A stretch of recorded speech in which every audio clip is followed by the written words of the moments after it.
building on the repository itself. So if we come back to the same thing, right?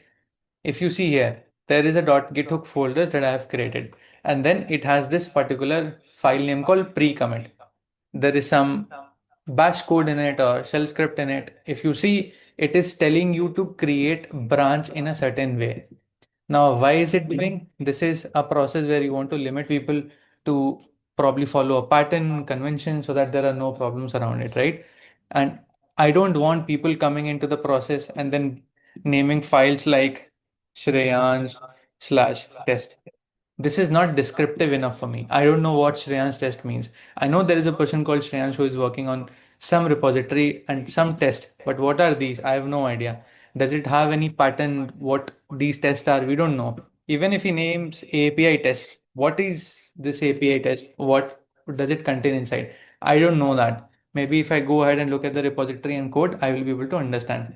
So I need more descriptive and clear examples, and hence I'll push certain checks that if junior people, senior people, or myself also, if I want to fix on the convention patterns, I will want them to remove all of these redundancies.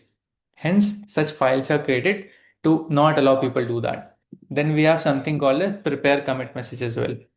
And if I take you back to the same folder, you could go inside .git and you will see multiple such files will be there. Fetch head, description, config, commit, edit messages. You can take references from it, right?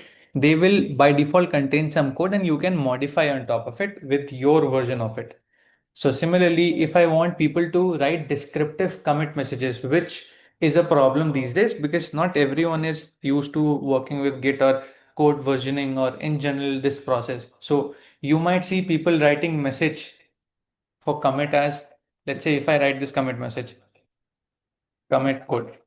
People do that, right? Or initial commit. That's it. Now, if you're working on the repository by yourself, this is fine. There is no problem. For you, it works. But the moment I am working with 10 different people, they don't know what initial commit means, what initial commit consisted of, what all files are there.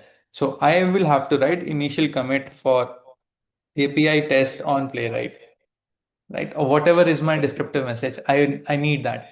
But I can't inform people to follow this process. I have to enforce this as a process in itself.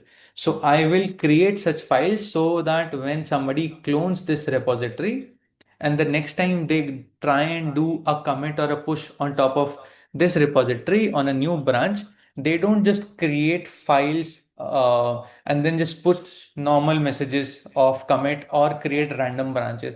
I don't